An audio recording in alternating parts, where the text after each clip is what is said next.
Hello everyone, welcome back to my channel. তো তোমরা কেমন আছো? আশা করছি ভালো আছো। তো আমিও অনেকটাই ভালো আছি। তো পিহুর এক্সাম কালকেই শেষ হয়েছে। তো আর তোমাদের সামনে আজকে থেকে ব্লগটা স্টার্ট করে দিলাম আমি। তো কালকে ছিল আমার লগে ভাগ্নির বার্থডে। তো আমরা কালকে চলে গেলাম বার্থডেতে ওদের ঘরে।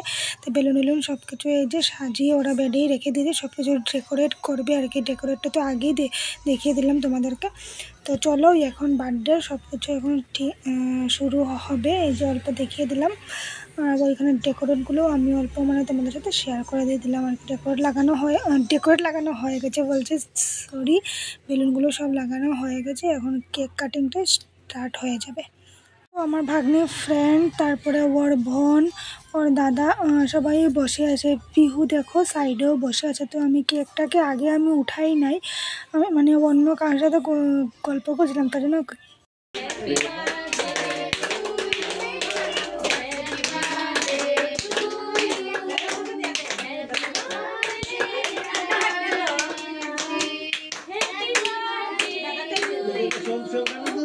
এখানে ওইটা ফাটানো হচ্ছে না বলে ও কেকটা কাট করতে পারছে না।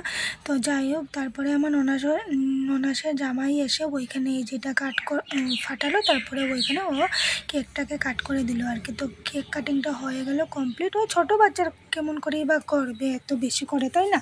তো আমার ননাস গিয়ে ওর মাম্মি আর কি গিয়ে পুরো কেকটাকে ভালো করে কাট করলো। ভালো করে কাট করে তারপরে ওদের সবাইকে একবারে খাইয়ে দিচ্ছে আর কি। ও সবাইকে একবার করে খাইয়ে দিল। যাই হোক, ওইখানে বাচ্চারা সবাই মিলে ভালোই এনজয় করলো। খেলাধুলা ওইসব তো আর আছেই। আর হলো গিয়ে কী বলে, তারপরে ওইখানে সব কিছু খাইয়ে দেওয়া ওরা চিন্তা করছে আর কি কী করবে না করবে, মুখে লাগাবে না কী করবে। আর ওই সাইডে মিররে আমাকেও দেখা যাচ্ছে। তো যাই হোক, ওইখানে তারপরে কেক খাওয়ানোর পর ও দিয়ে দিল সবাইকে চকলেট। তো আচ্ছা, যাই হোক, অল্প তোমাদেরকে আমি বলি যে আমি এতদিন ব্লগ না দেওয়ার কারণটা হলো কি, পিহুর এক্সাম ছিল, তার জন্য আমি ব্লগিংটা একদমই করতে পারি নাই। কেননা এক্সামের সময় তো তোমরা জানোই মারা কীভাবে একটা ব্যস্ততাপূর্ণ লাইফটা হয়ে যায়।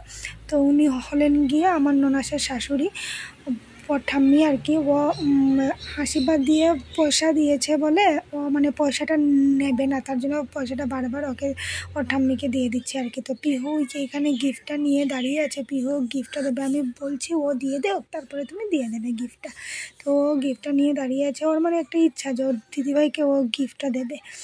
তো ওইখানে আমি আর নিকি আর আমার বর্দির ননাসের জাল আর কি, ওইখানে সবাই আমরা একসাথে মিলে দেওয়া এগুলো বাড়াবাড়ি করছিলাম আর কি। তো ঠিক আছে, আজকের জন্য ব্লগটা আমি এতটুকুই রাখলাম। যদি ভালো লেগে থাকে তাহলে লাইক কমেন্ট শেয়ার করে দিও আর সাবস্ক্রাইব করে দিও একটা।